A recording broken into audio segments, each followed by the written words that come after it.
Bharatiya Janata party के लोगों के पास एक ही फार्मूला है।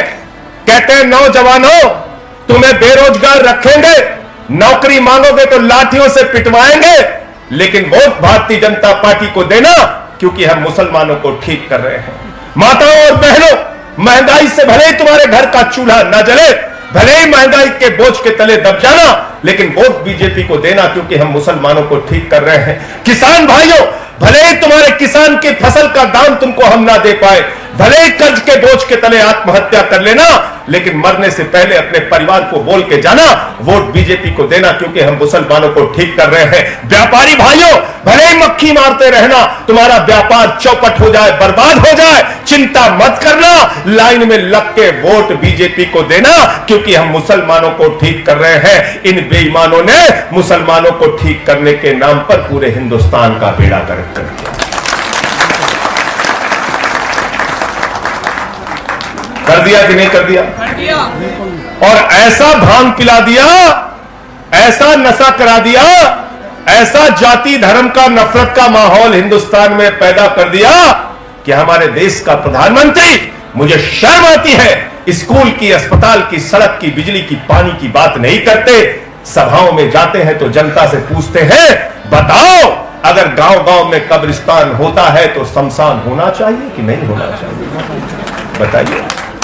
देश का प्रधानमंत्री इतना बड़ा अपशकुनी, इतना बड़ा ऐसी दुर्भाग्यपूर्ण बात करने वाला, और भारतीय जनता पार्टी एक अपशकुनियों की पार्टी है। इन बेईमानों ने पूरे चुनाव में कहा शमशान बनाना है, शमशान बनाना है। कोरोना की महामारी में गांव गांव में शमशान बन गया।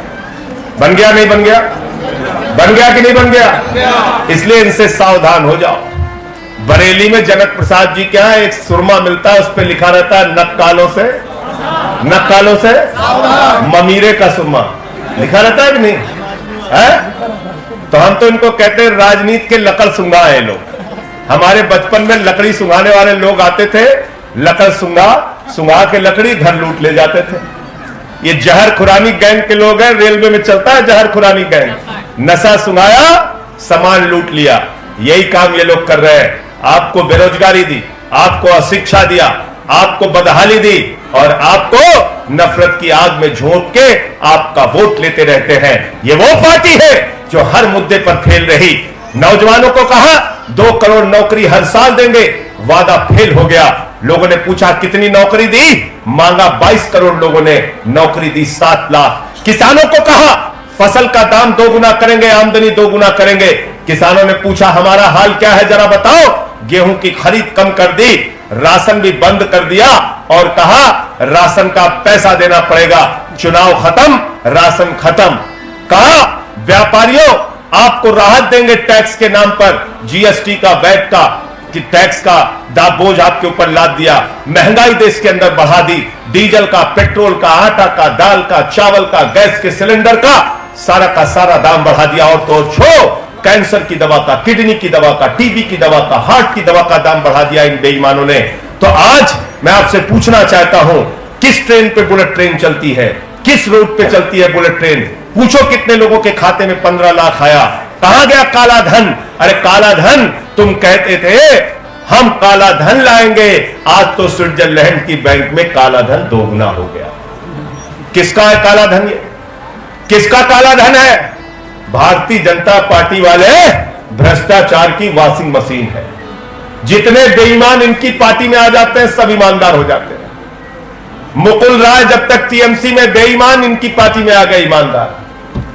ये बेईमानों को ईमानदार बनाने की वॉशिंग मशीन इन लोगों ने खोल रखी है। ऑपरेशन लोटस चला रहे हैं, विधायक खरीद रहे हैं। दिल्ली में अरविंद केजरीवाल जी की सरकार को गिराने की कोशिश इन्होंने की। जो प्रयोग शिंदे पे इन्होंने सफल किया, सिसोदिया ने वो प्रयोग फेल कर दिया और कहा यहां पे ऑपरेशन लोटस चलने नहीं देंगे। हमसे पूछ रहे थे एक टीवी चैनल पे भाजपा के प्रवक्ता, बोले संजय जी आप लोग बार बार ऑपरेशन लोटस कह के हमको बेइज्जत कर रहे हैं, हमने आपके विधायक कहां खरीदा हमको बताओ। हमने कहा भाई हाफिज सईद अगर ये पूछे कि हमने आतंकवाद कहां किया हमको बताओ, तो ये तो वही बात हो गई। चोर अगर पूछे भैया हमने चोरी, मतलब यहां पे आप चले जाइए किसी थाने में अगर पूछिए इस इलाके का चोर कौन है तो उसका नाम लिखा रहता है कि नहीं लिखा रहता है? लिखा रहता है ना? लिखा रहता है कि नहीं लिखा रहता है? तो विधायकों की किडनैपिंग का धंधा हिंदुस्तान में अगर बच्चे बच्चे से पूछा जाए कौन चलाता है तो क्या कहेंगे लोग? क्या कहेंगे? जोर से बोलिए। मैंने कहा भाई आतंकवादी, चोर, डकैत और माफिया। गब्बर सिंह कहे कि हमने बताओ डकैती कैसे की। हमने कहा तुम लोग तो बहुत भोला बालक हो, तुम कह रहे हो हमने, संजय सिंह जी हमने महाराष्ट्र की सरकार कैसे गिराई हमको बताइए। हमने कैसे गिराया अरुणाचल की सरकार, कैसे गिराया उत्तराखंड की सरकार, कैसे गिराया कर्नाटक की सरकार, कैसे गिराया मध्य प्रदेश की सरकार। मैंने कहा तुम लोग सीरियल किलर हो, यानी कि हत्या करने की सुपारी लेते हो, सरकारों की हत्या करते हो तुम लोग, और इतने बड़े बेईमान हो, उपदेश देते हो हम लोगों को। तुम्हारी पार्टी का राष्ट्रीय अध्यक्ष बंगारू लक्ष्मण कैमरे पर रक्षा सौदे में दलाली लेते हुए पकड़ा गया 1 लाख रुपए की। हमको उपदेश दे रहे हो, हमको उपदेश दे रहे हो। भारत के रक्षा सौदे में दलाली खाने वाले लोग हमको उपदेश दे रहे हैं। राफेल के जहाज में दलाली खाने वाले लोग हमको उपदेश दे रहे हैं। आप जरा कल्पना कीजिए और सोचिए दोस्तों, अग्निवीर योजना ये लोग लेके आए, कह रहे 17 साल में सैनिक बन जाओ, 4 साल नौकरी करो, 21 साल में पूर्व सैनिक बन जाओ, उसके बाद कटोरा लेके घूमो, कटोरा लेके घूमो। हमने पूछा क्या नौकरी दोगे? अरे कहीं धोबी का काम कर लेंगे, झाड़ू लगा लेंगे, कहीं ड्राइवर बन जाएंगे। हमने कहा और? अरे बोले बीजेपी के दफ्तर पे सिक्योरिटी गार्ड की नौकरी दे देंगे। हमने कहा वाह बेटा, तुम्हारा लड़का जैसा हजारों करोड़ बीसीसीआई में लूटेगा और हमारा लड़का तुम्हारे दफ्तर के सामने सिक्योरिटी गार्ड बनेगा, ये व्यवस्था हम चलने नहीं देंगे। हमारे नौजवानों को भी काम चाहिए। और एक बात मैं आपसे और कहना चाहता हूं, पश्चिमी उत्तर प्रदेश के लोग भारी संख्या में सेना में है कि नहीं है ना? तो एक सवाल पूछिएगा, गांव गांव में जाइए और पूछिए, बुजुर्गों से पूछिए, माताओं बहनों से पूछिए, जिनके बेटे सीमा की सुरक्षा करते हुए अपने प्राणों की आहुति देते हैं, उनसे पूछिए, उनसे पूछिए जो -50 डिग्री टेम्परेचर में सियाचिन के अंदर और +50 डिग्री टेम्परेचर में जैसलमेर में जाकर भारत की सीमाओं की रक्षा करते हैं, उनसे पूछिए। एक सवाल पूछेगा संजय सिंह की तरफ से, अगर 34,000 सैनिक हर साल कम होंगे तो 20 साल में भारत की सेना आधी हो जाएगी, और अगर भारत की सेना आधी हो जाएगी तो हमारी सीमाओं की सुरक्षा कौन करेगा? अगर भारत की सीमा की सुरक्षा नरेंद्र मोदी नहीं कर सकते तो मैं ऐसा मानता हूं भारतीय जनता पार्टी ने भारत की सीमा के साथ, भारत माता के साथ गद्दारी करने का काम किया है। गद्दारी करने का काम किया है कि नहीं किया? बताओ। हमारी सेना को ही आधा कर दे रहे हैं, कह रहे हैं 46,000 भर्ती करेंगे, 25% रखेंगे, 34,000 बाहर कर देंगे। आप बताओ है कि नहीं है कि नहीं? इसलिए इनसे सावधान हो जाओ। मैंने जो कहा ममीरे का सुरमा, उस पर जो लिखा रहता है नक्कालों से, अपने घर पे बाहर बोर्ड लगा दो सब लोग, नक्कालों से, नक्कालों से ये सावधान हो जाओ, इनसे सावधान हो जाओ, क्योंकि ये बड़े बेईमान लोग हैं। 6.5 लाख करोड़ की भारत की संपत्ति बेच रहे, रेल बेच रहे, सेल बेच रहे, कोल इंडिया बेच रहे, बीपीसीएल बेच रहे, सड़क बेच रहे, बिजली बेच रहे, पानी बेच रहे, एलआईसी बेच रहे, बैंक बेच रहे, पूरा हिंदुस्तान बेच रहे। अगर सरकारी कंपनियां ही नहीं बचेंगी तो आरक्षण किस बात का बचेगा? और जब मैं अब आरक्षण की बात कर रहा हूं तो सिर्फ पिछड़े और दलित की बात नहीं कर रहा हूं, अब तो सवर्णों के लिए भी आरक्षण हो गया। हो गया नहीं हो गया?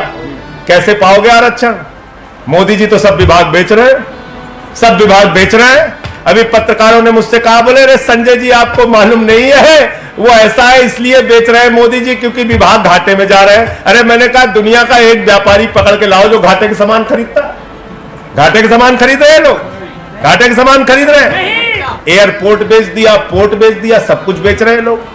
मोदी जी क्या कहते हैं? भारत माता की जय, हम भारत की रेल बेचेंगे, भारत माता की जय, हम कोल इंडिया बेचेंगे, भारत माता की जय, हम भारत की बैंक बेचेंगे। केजरीवाल जी कहते हैं भारत माता की जय, हम अपने बच्चों के लिए स्कूल बनाएंगे,